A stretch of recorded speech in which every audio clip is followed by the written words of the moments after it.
In 5, 4, 3, 2, and 1. And welcome everyone to this episode of the Real Leaders Podcast. Welcome everybody to this episode of the Real Leaders Podcast. I'm your host, Kevin Edwards. Joining us today is Prakash Arunkundrum, the Head of Operations and Sustainability at Logitech. Prakash, thanks for being with us today. Thank you, Kevin. Thank you for having me on. It's a great pleasure. Absolutely. I'm very excited to speak with you today. As we spoke already, I have a Logitech camera. Yeah. Use all the time. But when I think of Logitech, I think of cameras. Why is Logitech at a sustainability and regeneration conference? Yeah. So actually, what we do as a company is Logitech. You know us for Logitech G. We have other brands. We make mice, keyboards, headsets, cameras. That's what we do. But what we are really here is about why we care about this topic. What is in it for Logitech? And our mission is to help all people pursue their passions, to create, achieve, and enjoy more, and to do it in a way in which it's sustainable for the planet. And so that's our mission. That's what we believe as a company. There are two core values in the company: equality and the environment. And I head up environment for the corporation, and we're here because we want to hear what other brands are doing. We're also here to share what we have learned and what's worked for us. And it's part of our core mission as a company as well. So explain that to me. I got a Logitech camera. Let's just say it's getting a little old. I want to get a new Logitech camera. Of course, we wouldn't go with another company. We'd go with Logitech. Yeah, of course. Yeah. But how does that become sustainable? Can I drop this thing off? Can I give it back to you? How does sustainability incorporate So we've done a few things, right? So a few years ago, 2019 to be precise, we said we'll be following the Paris Accord. We'll try to reduce our emissions. Okay. And then this year we said, okay, wait, why are we waiting till 2050? That's just like somewhere else. We need to solve this decade. So we essentially said we'll be climate positive starting 2030. So what that means is we're going to actually take out more carbon than we create and put out by 2031, which is the day after 2030. And the idea behind this as a company is to do this in three ways. So our energy strategy is really reduce the amount of footprint of products that we create from our products, use more renewable electricity in the production, in the manufacturing, when you're plugged in your camera into your grid, at your home or anywhere else. Sure. And what we're not able to reduce and renew, we're going to look to restore it through removal projects, through forestry protection, nature-based solutions. So that's kind of what we're doing. And your own camera, eventually what we want to do is actually take it back. So if you want to return it, you can go to logitech.com, go to mail back, select the product you have, mail it back to us. We'll take care of it. If you want to trade it in, you can go to a local retailer and look at trading it in. So that's kind of the next generation of what we're looking at. And that's the plan, for us to actually make sure that our footprint is as small as it can be. And we know, especially in my role, I have both sides of this world. I have the job of making sure we make more things, but also the job of making sure it's made in a way in which it leaves the least possible footprint, ideally zero, and eventually regenerative, right? So that's our goal and what we're trying to do here. It's inspiring. And I'm curious to know what those conversations were. Obviously, the Paris Accord was a factor in that, but this is a voluntary decision that Logitech is making. What were the conversations that led up to that decision, and why was it made? Yeah, actually, I'll start back in 2019. Okay, and really the reason I'm starting back there is, we've been making sustainability reports for 12 plus years. Like I said, it's in the ethos of the company. If I walk in the hallways, somebody will accost me and say, hey, what is this? What are we doing with this? So it's very much in the ethos of the company and the way we've been thinking about it. But in 2019, we kind of had this meeting where we said, we need to be more transparent with what we're doing. We make a lot of products. So actually in March of 2020, we had really gotten ready to announce this thing. And then eventually we announced it in June, which is to carbon label all our products with the carbon footprint. Wow. So if you go out and buy any of our Logitech products, you'll see the life cycle carbon. What is life cycle carbon? It's what it takes to make it, source it, distribute it when you're plugged in, all the way to end of life. We're saying we want to give you that data, just like a calorie. Carbon is a new calorie. So we started this last year. And then this year we have 7-8 products already in shelves that have this value. And then the fires hit, the cyclones hit, the typhoons hit, all of this last year or so, we've been having this pandemic. We've benefited from it as a category. You probably have been working from home. You probably used a Logitech product somewhere. And we said, we got to do this sooner because we don't have time. And if you read the latest IPCC report and all the other things that's in the press, it's not enough time. And then we looked at it and said, can we do it? How would we do it? And what is the method to get there?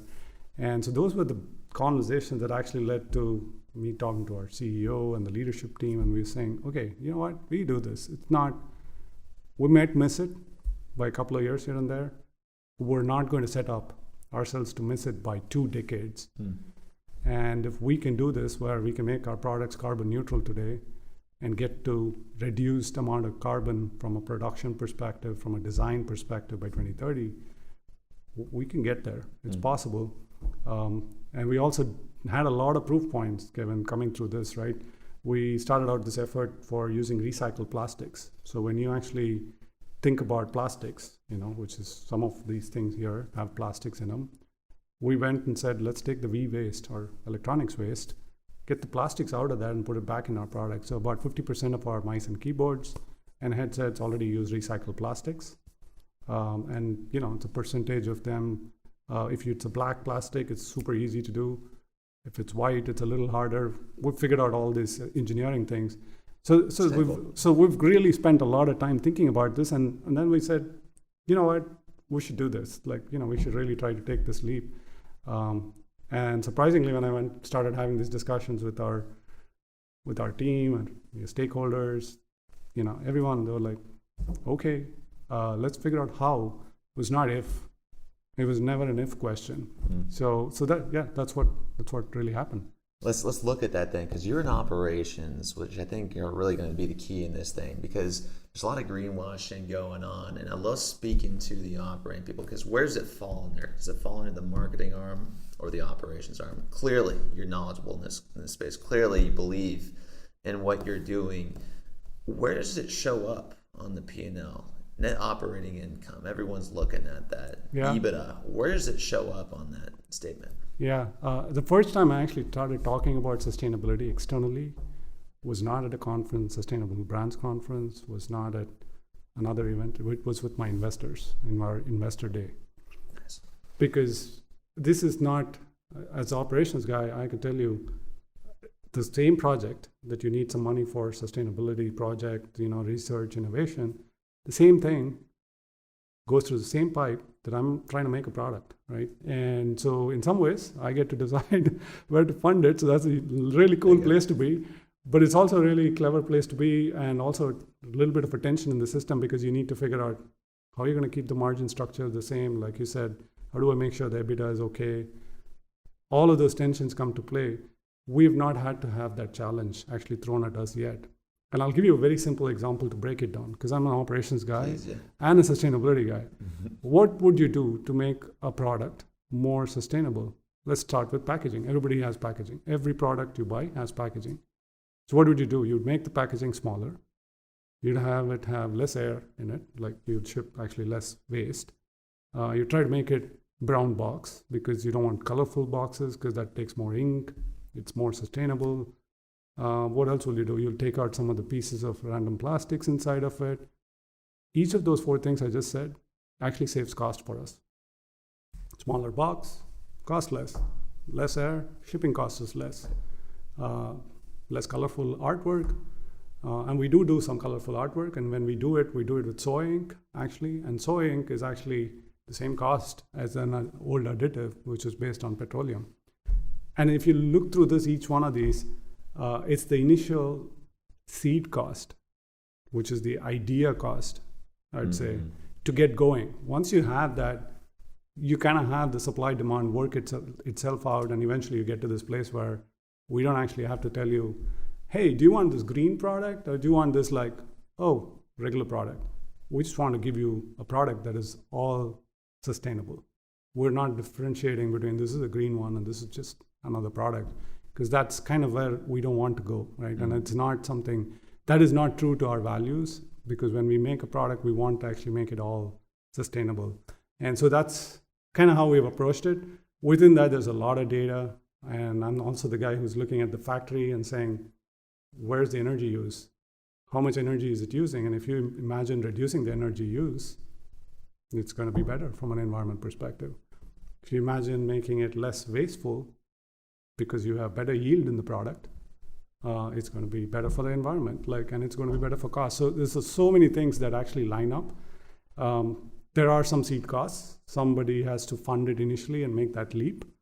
But that once you have that going, I think the supply-demand economics works itself out.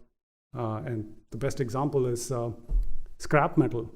If you think back, automotive, right, which is not in our segment, I'm going to use that as an example. The most valuable thing in an old junk car is the scrap metal. What happens to scrap metal? It goes right back and gets recycled and it goes into a new car. It already happens. So this recycling is happening. So how do we do this in electronics? This is the question we are asking ourselves. How do we do this? What is the design elements we need to think about? How do you make sure that the sensor on your camera that you have is actually, consuming as little power as possible? And when you're done with it, we can actually use it for something else. We can extract some value out of it. So these are the questions we're trying to really understand and articulate. Yeah, it was beautifully articulated. I'm not going to attempt to continue on that path. Let's talk about the vision now. Where do you see Logitech? What type of company is Logitech going to become in years, in 2030? What does it look like? What does the industry look like as a whole? Wow, it's a big question. So let me just be big and broad. Let me be big and broad, right? So what do we want to be known as a company that is climate positive. That's our goal, which really means that we're going to take out more carbon than we create. We're going to be the first ones to actually kind of imagine how to do it. We have a lot of moonshot projects at Logitech, and I'm rebranding them. I'm calling them Earthshot projects because we're not going to the moon. We're staying right here. Love it. And the big, broad, bold idea is how do we make this place better, right? And how do we do that in 8 years, 9 years? How do we create these Earthshot projects that actually help us get to a regenerative place where even our business model is sustainable, our products are sustainable, and we've created this ecosystem that's beyond us, beyond Logitech, where we have actually helped our stakeholders, suppliers, customers, consumers, really inform them. And this is kind of one of the places we started with the carbon labeling, where we said carbon's the new calorie. You kind of have to start thinking about it like a calorie.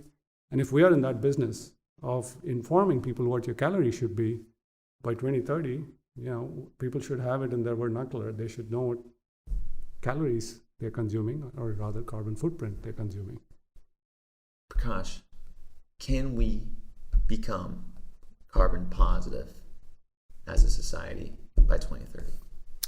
As a society, it's hard because the governments need to get together, the policymakers need to get together, and they're not doing it right now. But as a little mouse company that Logitech was a little bigger than the mouse company. We'll do a lot of other things. If we can do it, I think a lot of others can do it. And that's what I'm here to tell you, right? If we can make that little piece of inspiration actionable and actually make that happen, I'm sure a lot of other guys can do it. It's not that hard. You need somebody to take a leap. And we're learning all the time from others. Just in this conference, I've learned so much from others. And there is a way for us to make substantial progress in the next 10 years. Do I believe it's going to happen? Yes, I think it's possible. 95% of the world's intellectual capital for the last, I would say, 50, 60 years went into creating new things. Now we're starting to think about, okay, how about these things that we created? What can we do with it? How do we actually repurpose that waste? What do we do with it? And I think as we ask those questions, you're going to find answers. You're going to find answers. We're going to find answers. And just in the last 2 years that I've been trying to do this recycled plastics, I'll give you a tangible story, right? We started with this and we said, oh yeah, we can do black plastics. But white, no way. We can't do white. We can't do red. We can't do blue color mice and keyboards. But we found a way. In 2 years, we're not there. We are actually using it. It took a lot of engineering effort, design effort. Our head of design, our head of engineering collaborated on this. We worked with suppliers, and it was not as hard as people thought. Oh my God, I'm going to pay a lot of money for this. Not the case. You're buying the same product today with recycled plastics in it. So we could do it. It's there. There are many answers, especially the grid, turning a clean grid on is the biggest answer we have. And the technology for that exists. It's wind and solar. We kind of know how to do that. Even if you didn't use nuclear, you could just with wind and solar, you could do quite a bit. So the answers exist. So in my aspiration and also hope and belief is that we'll figure out in like 10 years. I have written a letter, and I'm going to make this personal, and it's called Dear Future Climate. It's a letter that I've written for my daughter to tell her what world she'll get in 2031. And that world will be regenerative. That world will require each of us to do some sacrifices to actually make sure that we can invest in the things that we can invest. I'll put that letter up at some point. It's beautiful, and certainly you've proven a business case for this. And the business case seems to be, get excited about solving problems. Every time you run into an obstacle, you innovate and you solve a way to make it sustainable, make it less dense, lighter, ship it out, better quality. Every time you run into something, you're able to see an opportunity. So Prakash, the last question to you I ask is, what is your definition of a real leader? I think two definition points on a real leader. It's a tough one because it's such a wide gamut of things. One is what do they do for others more than what they do for themselves, right? And what I mean by that is, if a real leader is somebody who's spending a lot of their time, I'd say a good 80% of their time thinking about, okay, I'm going to take bunch of actions today. It's going to do these things for me. But what does it really do for others? It could be stakeholders that you know, or abstract stakeholders that you don't even know about. And there's this word servant leadership. I mean, to me, that kind of depicts real leaders. That's the first one. I think the second one is a lot of people have great ideas, but we need leaders who can actually take ideas and make them happen. And that last bit, making them happen, it's not magic. It's magical people, as somebody said, that actually make that happen. And that's my definition of real leader, somebody who has this idea of servant leadership, like actually enabling others to flourish and being able to make it happen. For Prakash Arunkundrum, I'm Kevin Owers, asking you to go out there, be a servant leader, bring the rubber to the road, write a letter to your daughter about the climate, and always, folks, keep it real. Thanks, Prakash. Thank you.